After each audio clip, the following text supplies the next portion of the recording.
She's played a significant role in defining the theoretical underpinnings of modern collider physics at the LHC today. And she is one of the leaders of a new proposed high-intensity beam experiment at SLAC to look for dark matter and dark forces, and is also working on extending the fundamentals of quantum field theory. For her contributions to collider physics and dark sectors, she received the New Horizons Prize. So it's a great pleasure to have her with us today and have her tell us about progress in this exciting field. So please join me in welcoming Natalia. And we're all clapping virtually, so Natalia, it's all yours. All right. Well. And I'm so sorry. Totally my bad. We're going to have questions at the end in the moderated Q&A. My bad. Sorry about that. Okay. All right. So yeah, thank you very much for having me. This has been a really fun virtual visit, almost as exhausting and energizing at the same time as visiting in person, though not quite. Hopefully I can do that someday soon. So I'm going to talk today about aspects of the question of what dark matter is and what learning about what dark matter is could teach us about the laws of nature. And this is a really, really broad topic. I'm going to focus on a small piece of it for most of this talk, which is the possibilities where the dark matter mass is close to familiar mass scales of particles like electrons and protons. But before I do that, I do want to step back first to offer perspective on why the nature of dark matter is such an important question. And I think that really comes down to the idea of universality in physical laws, that we can look at a star, we can even look at an exploding star, a supernova, we can look at the genes inside of our bodies or the hills we take walks on, and they're all governed by a common set of physical laws. Even though they're very different environments, there's very different processes taking place, we have a unified framework for talking about all of them. And as a result of that unified framework, we can make stunningly precise predictions for physical effects in environments that we have, when we're exploring them for the very first time. That said, there are also some things that we get stunningly wrong with this framework of particles and interactions. And in particular, things start to go wrong when we look at very large length scales. And over the last few decades, astronomers and cosmologists have gotten really good at mapping and measuring the contents of our universe on large length scales, everything from measuring the total mass of a galaxy in multiple different ways, to even structures larger than galaxies, to looking back at the very early universe. And through all these different length scales, all these different eras, we find evidence in all of these cases that we look at that there's a lot more mass out there than the things that we can see and that we expect are there made of ordinary matter. So that tells us that the overwhelming majority of our universe is made of things that we don't yet understand. When we apply the laws as we know them, we get the wrong answers by orders of magnitude. And this is probably not a breakdown of universality as a concept, but the absence of universality tells us that there's a breakdown in our description of nature, and that description needs to be incomplete, because when we try to apply them in different techniques, like we do so well with other laws of physics, we start getting wrong answers for what's the mass of a galaxy. What should the shape be of these small perturbations in the cosmic microwave background? So one can formulate a sort of parametrization of that ignorance of what we're missing in the form of thinking about the matter we know about plus some other fluids that we just parametrize as having no pressure in the case of dark matter or negative pressure in the case of dark energy.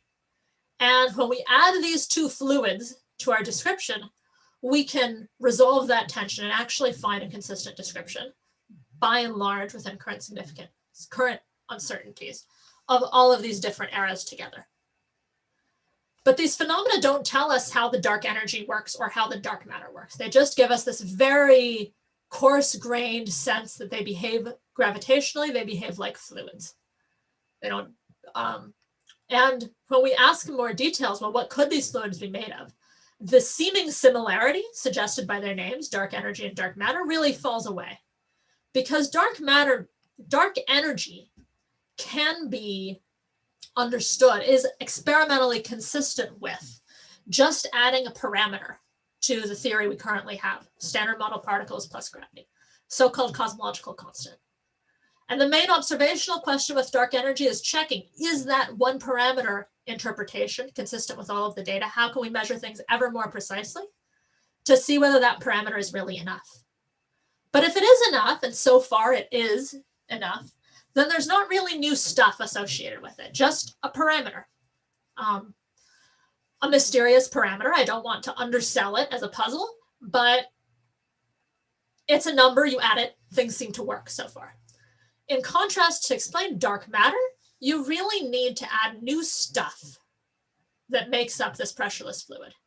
And so that's a hint that the table of, if you think of the standard model as giving us a periodic table of the elements for fundamental physics, subatomic physics, something else needs to be added to that table. And because the something else, dark matter, behaves very differently from ordinary matter, it seems likely that adding it might also teach us more about the structure of these laws and about the sort of glue that holds the table together.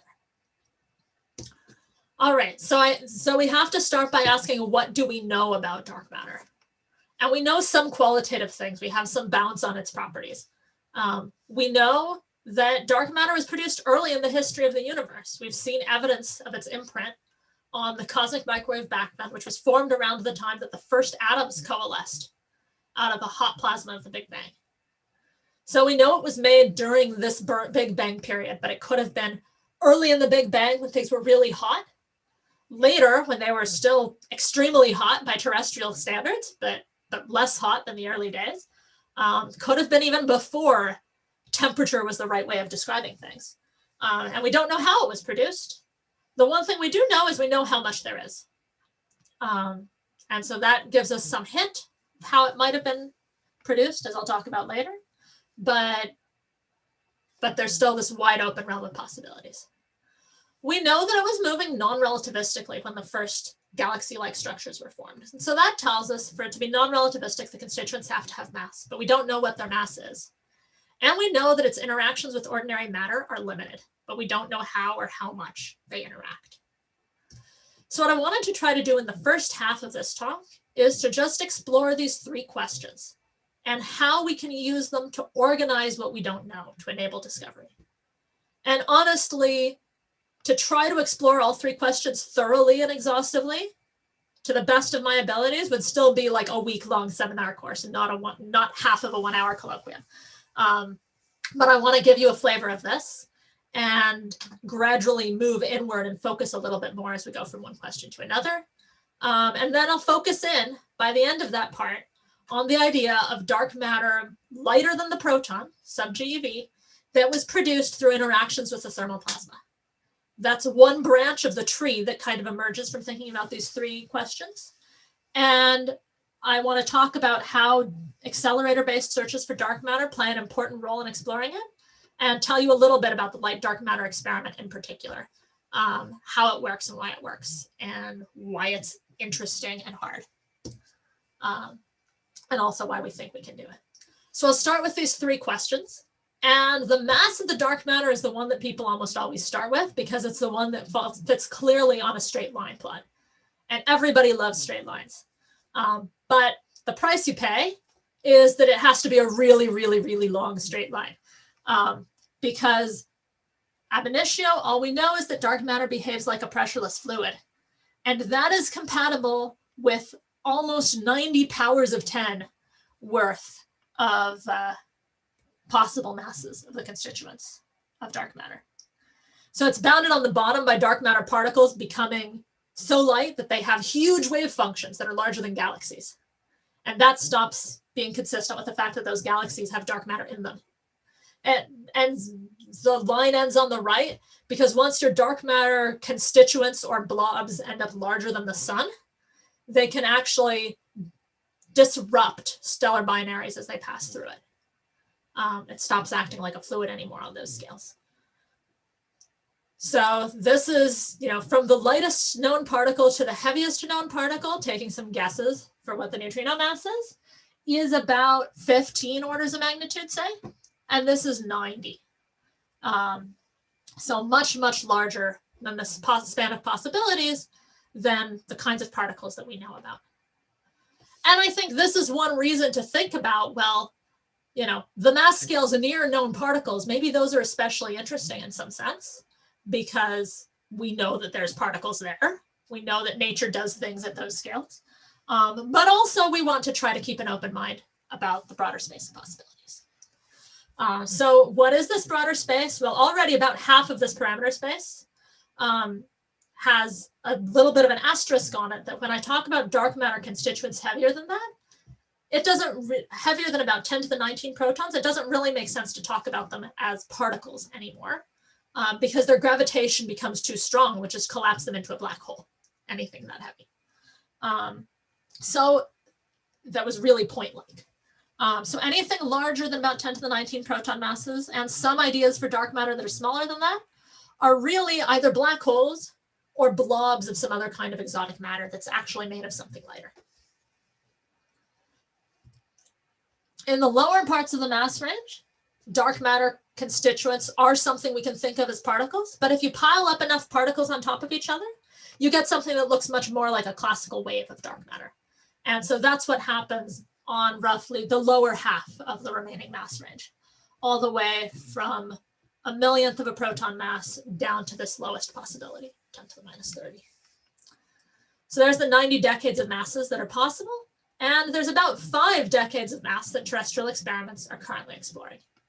And I've shown here the US Generation 2 search program, Ldmx Super CDMS, which also is a strong Canadian effort, including at U of T and running at Snow Lab and LZ. This is the sort of the same span as the classic dark matter program worldwide. So there are other experiments, mainly covering this range, with the exception of some of the ones that I'll talk about later that have been introduced in recent years. So why just 5 orders of magnitude? Is it because, you know, we're silly? No. It's because there's some compelling models that basically means compelling answers to these other 2 questions. How does dark matter interact and how is it produced? And at the intersection of compelling answers to those 2 questions, you have enough specificity in what kind of dark matter interactions you're looking for that you can actually mount a meaningful search. So I think this mass axis is a very useful way of thinking about the vastness of dark matter possibilities. It's also misleading. It makes it seem like you can point to a point on this axis and say, okay, how do I search for dark matter at that mass? And just knowing its mass isn't even enough to get started. You really need, how do I search for dark matter at that mass with a certain kind of interactions with ordinary matter, under the kinds of assumptions that make a particular story for where it was produced reasonable. And only by combining those 3 answers do you get a ballpark where you can then ask, okay, can I probe that with an experiment or not? And how do I do it? So you need to put all of these layers together to really develop stories for dark matter that become testable. Now, what's happened in the last decade is that these stories, the classical axion, the classical WIMP, have been enlarged with fairly modest theoretical relaxation of assumptions to extended to broader theoretical frameworks that still carry a lot of the same motivations, work in very similar ways, but now contain a much larger mass range. And along with that, there's been new experimental innovations that enable exploring that broader mass range. Things like accelerator production of dark matter, which I'll talk about the most today, detection of light dark matter scattering, which I'll also touch on a little bit, and detection in this lower mass range of wave dark matter, which is really exploiting these coherent effects of dark matter particles piled up on each other to make a classical field with very sensitive, coherent, often resonant detectors, and then state-of-the-art pickups and readouts to get below the quantum limit in order to search for these. So if you want to learn more about the aspects of this science that I'm not going to have time to talk about, I would encourage you to check out this report on dark matter small projects and new initiatives from a small workshop that DOE organized in 2018 that summarizes a lot of what's going on in these areas.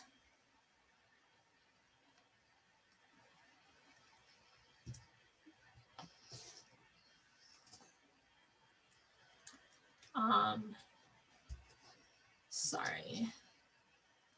Okay, so for the rest of the talk, I am going to zoom in on roughly this chunk of parameter space. Many of the things I'm saying are mostly true in other places, but there's a lot of caveats that I've left out that one would have to add to talk about a larger range of masses. So this will be my main focus for the rest of the talk. So I want to turn next to the question of how and when dark matter was made.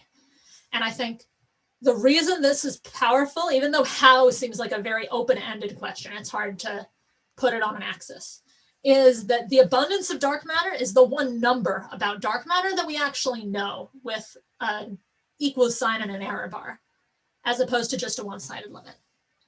So that makes it a really good hint that we should try to exploit by understanding the possibilities when dark matter was made and how.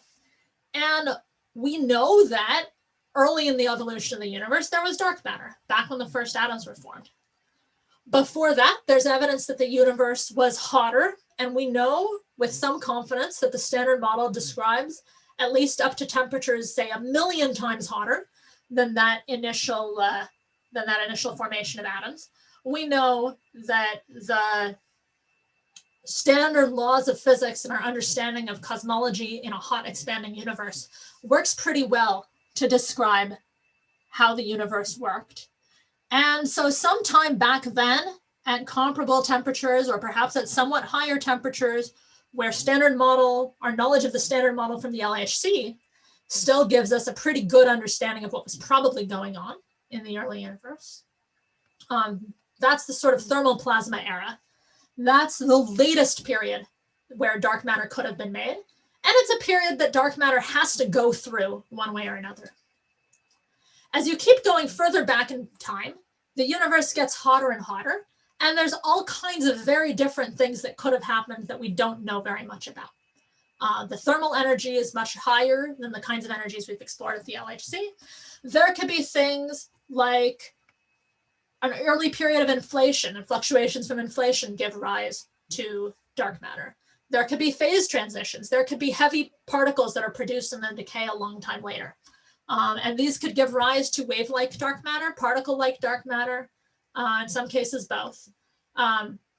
This classical field or wave that we think of as associated with dark matter could just have an initial condition that relaxes down and gives us the abundance of dark matter today. That's a relatively predictive case, but by and large, there's a lot of things happening back here, and it's hard to get guidance from it for specific experimental handles. On the other hand, any dark matter that was produced in this early phase has to go through the second phase. And so that's another one that's worth looking at closely. It's thermal plasma, where we understand what was happening pretty well. And dark matter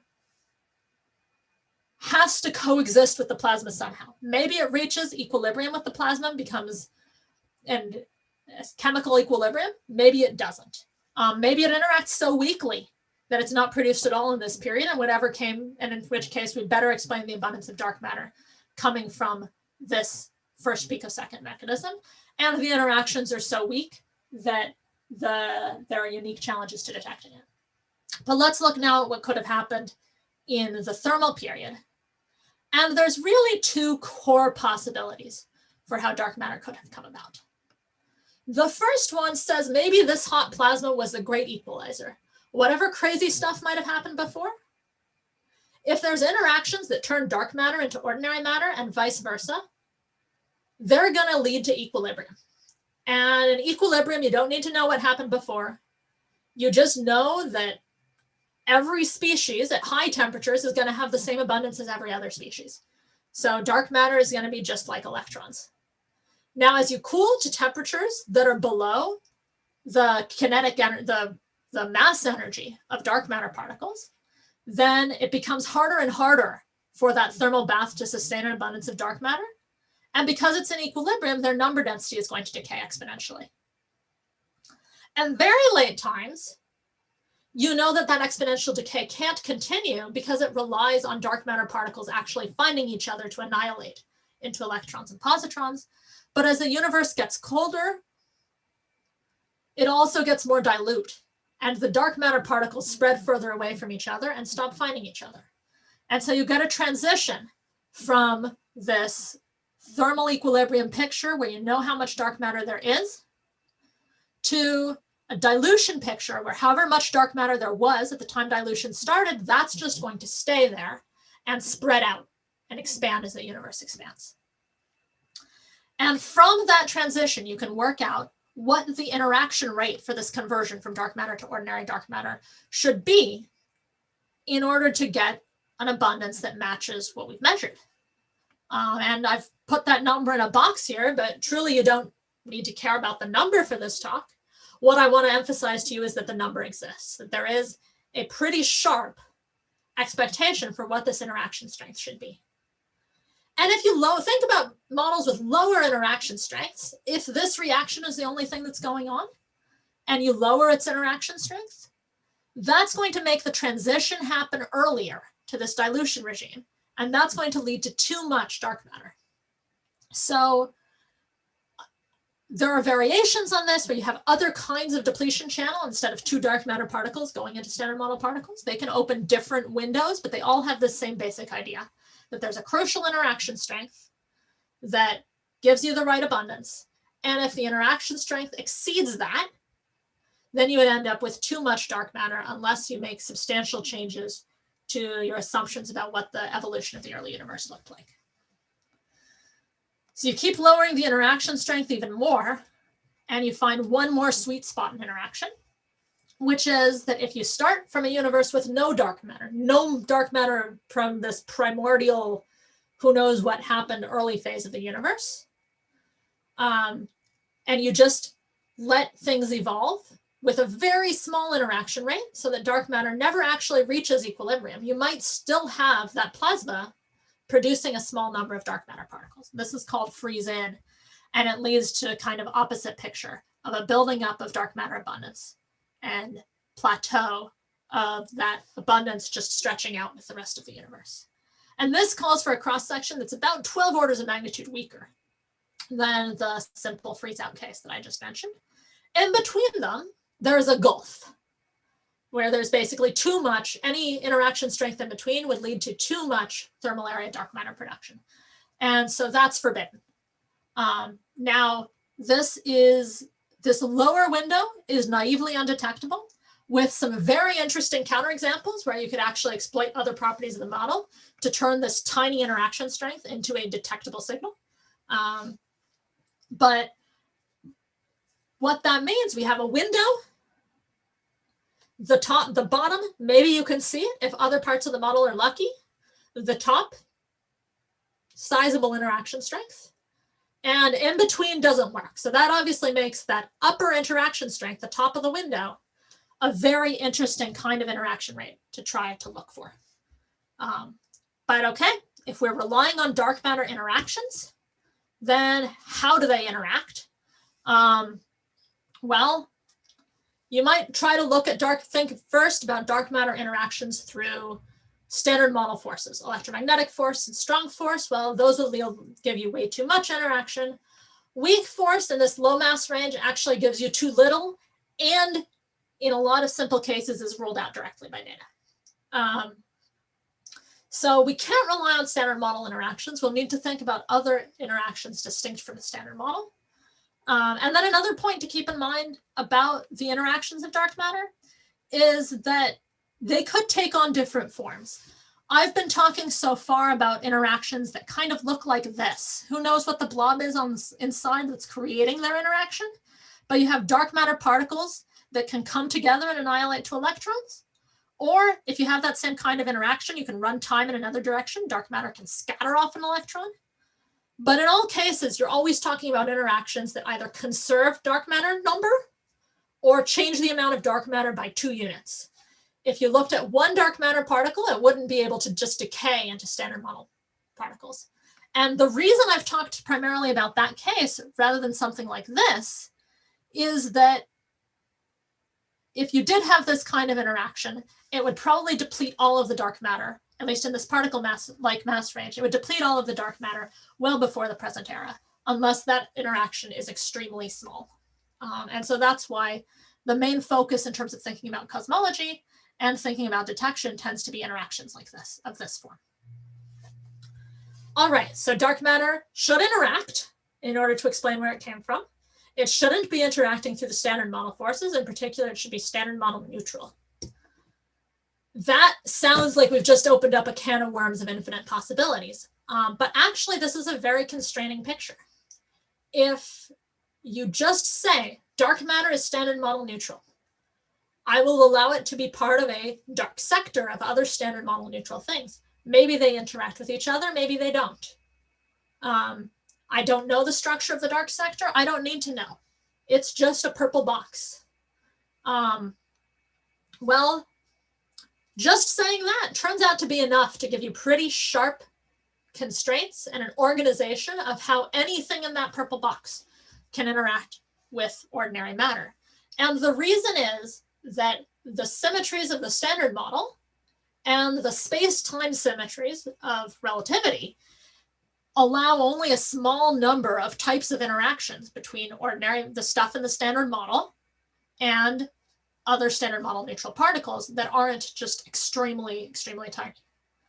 And these are that if there is a particle with no spin in the dark sector, it can mix with the Higgs. If there's a particle with spin 1, it can mix with photons. And if they're with the electromagnetic field strength, if there's a particle with spin 1/2, it can mix with a neutrino. And then there's other somewhat weaker, hierarchically weaker actually interactions. Things like a dark sector pseudoscalar can have axion-like couplings to standard model particles. So that's again a hierarchically weaker case. So this picture, so-called dark sector picture, gives you a framework within which to think about any light standard model neutral particle interacting with ordinary matter. And we can think really about this discrete set of possibilities for how those interactions might work. So those are the building blocks for thinking about possible dark matter models. In this mass range, these hidden sector couplings form a very important role.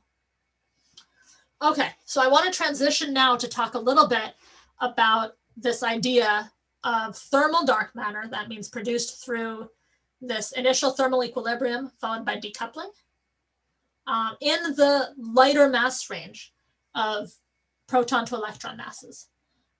As I mentioned earlier, the thermal production idea offers a simple explanation of where the dark matter came from, and it implies close, direct, and recent contact between the dark matter and standard model, which makes it an especially predictive kind of scenario to think about.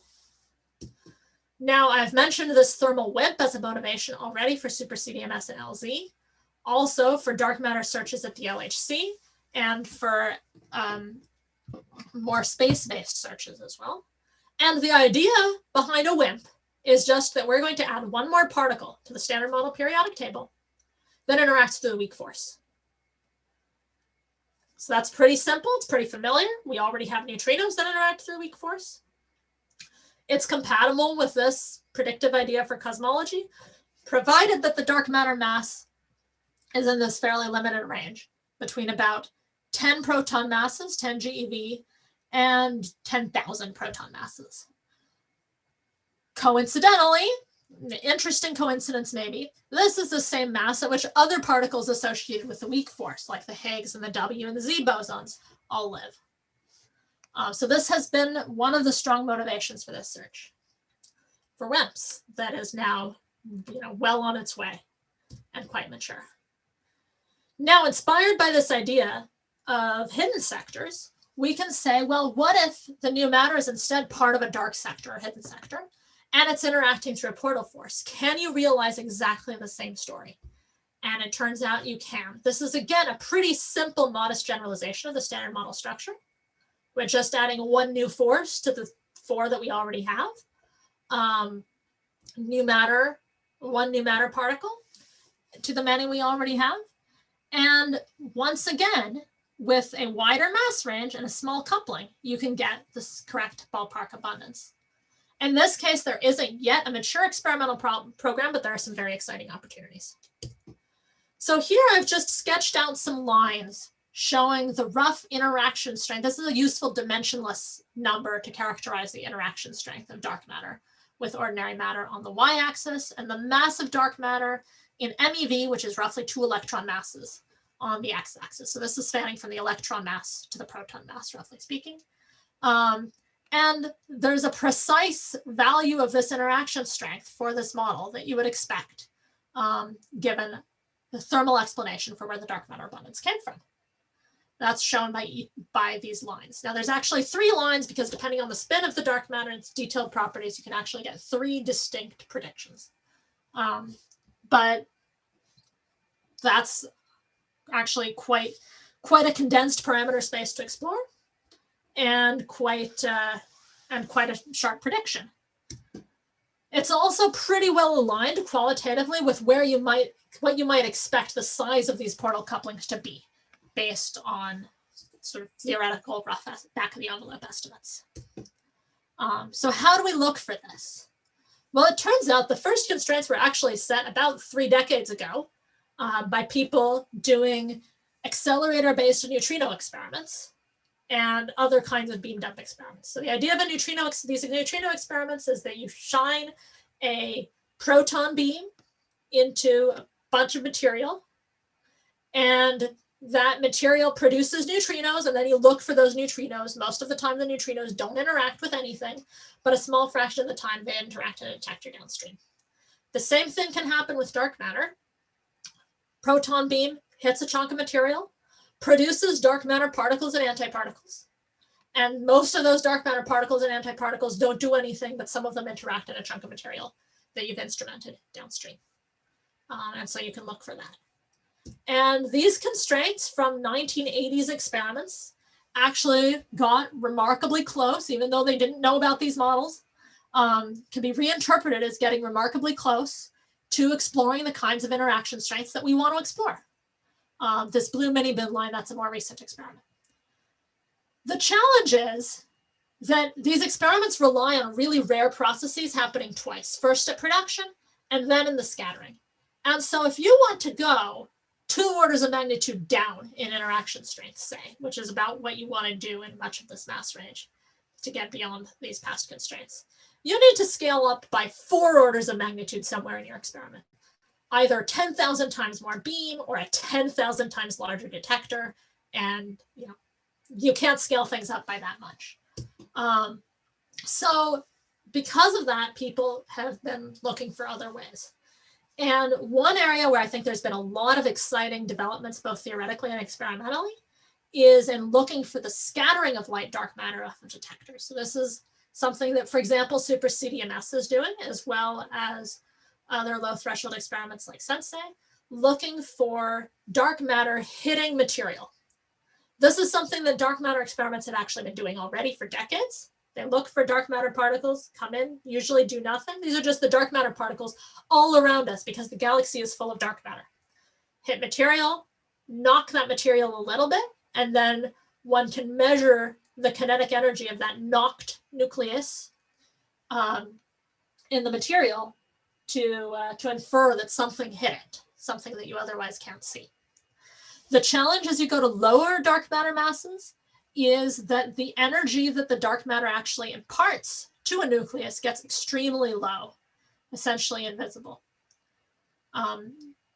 Looking for recoiling electrons helps quite a bit, but it's still challenging to see some of these really light dark matter models because you want to impart energies as low, look for energies of about an electron volt imparted to an electron.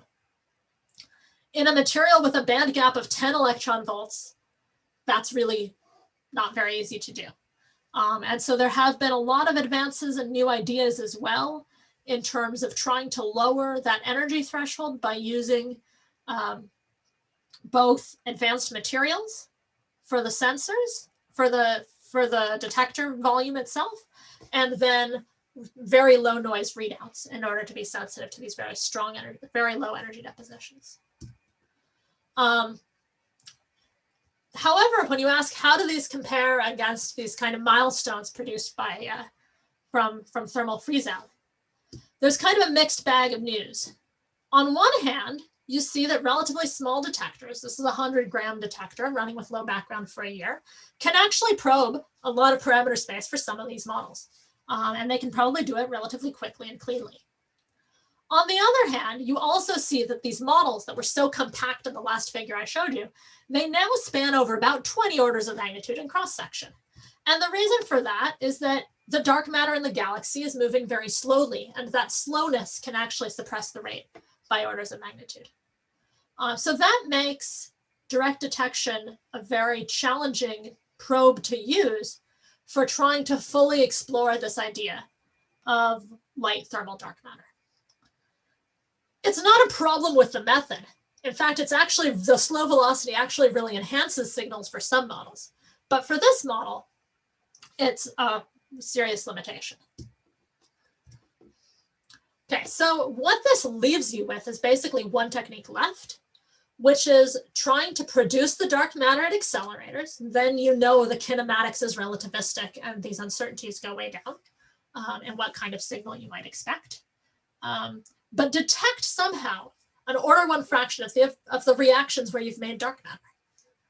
This has been done at colliders, and they do a good job of probing the higher mass, higher interaction strength parameter space. But if you want to do it at lower masses, you really need a fixed target experiment to get higher luminosity. I should say some fixed target experiments, those neutrino experiments I talked about earlier, are looking at 10 to the 20 to 10 to the 22 protons hitting their target. So thousands of coulombs. Here we're talking about a millicoulomb, 10 to the 16 electrons. So it's a much lower total charge, but still higher luminosity than you can get in a collider. And that allows you to explore these less strongly coupled models. Okay, so I want to go through a little bit quickly and tell you a little bit about the Ldmx experiment. Here is an old photo of the collaboration from one of our collaboration meetings. And the goal of Ldmx is basically to hit a target with 10 to the 16 electrons. That leads to about 10 to the 15 interactions, and find a handful of events where dark matter was produced and reach that kind of few event, low background sensitivity. That rejection rate is actually similar to a Higgs to ZZ search at Atlas. And like Atlas, we're going to need to use multiple layers of analysis in order to get that level of rejection. It's not all going to come from one place. So to start to see the basic idea, I want to just look at the kinematics, tell you a little bit about the typical kinematics of what happens when an electron interacts with the nucleus in the target, producing dark matter. One of the main variables that you can measure is the energy of the electron that comes out, and that's shown on the x-axis here as a fraction of the total beam energy. The fraction of events on a log scale is shown on the y-axis. So you see most of the events, it varies a little bit depending on dark matter mass, but most of the events have a really small fraction of the energy carried by the recoiling electron, because most of the energy is actually being carried away by the heavier dark matter. That's in contrast with ordinary electromagnetic scattering, which tends to have typically the beam carrying most of the energy. Now, this would be great for discrimination if the ratio of the rates were 1-to-1. Instead, ordinary scattering, this is like 15 orders of magnitude more prominent than the dark matter production. And so this really by itself isn't enough. We still have some 13 orders of magnitude to go, or 15 orders of magnitude to go between typical electron interactions and the rate of background that we want in order to be able to see a few signal events. So how do we distinguish these? The next tool that makes sense to use is the total energy of the visible products. So we can think about a typical background reaction.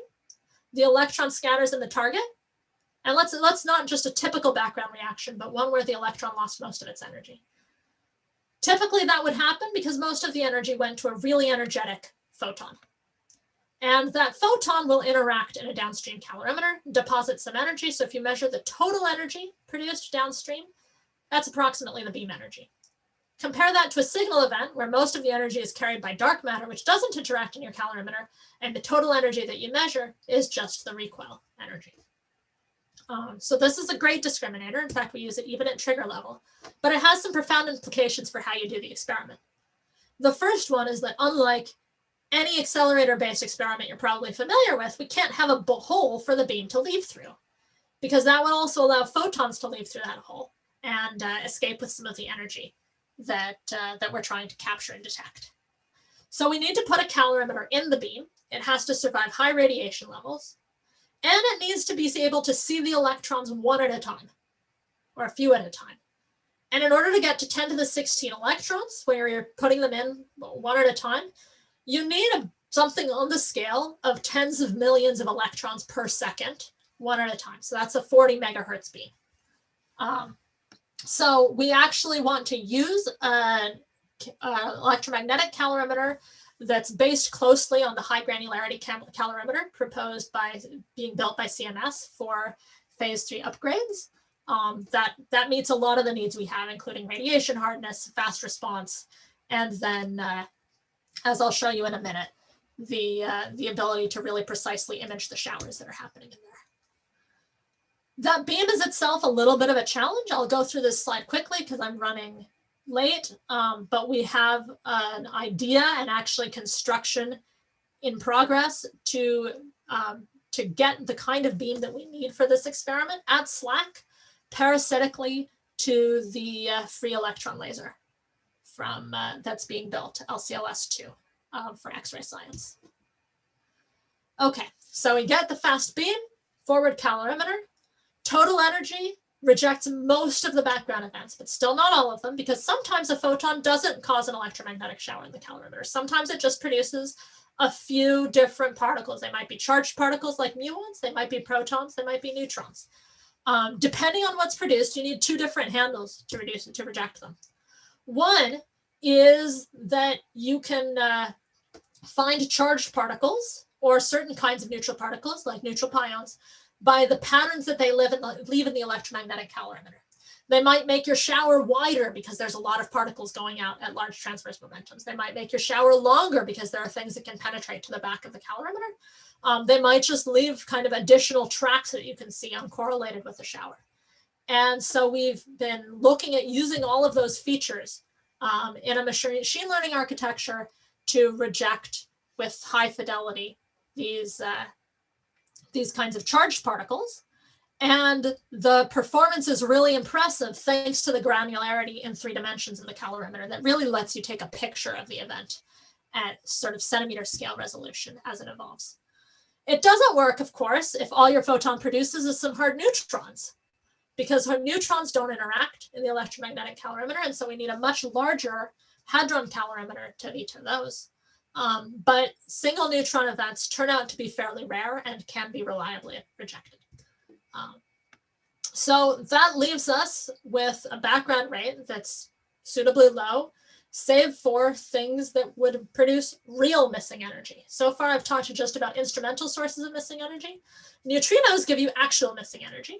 Fortunately, the rate of prompt neutrino production, something we don't really have a handle to reject if it's accompanied by an electron, is suitably low, is expected to be below this 10 to the minus 16 threshold.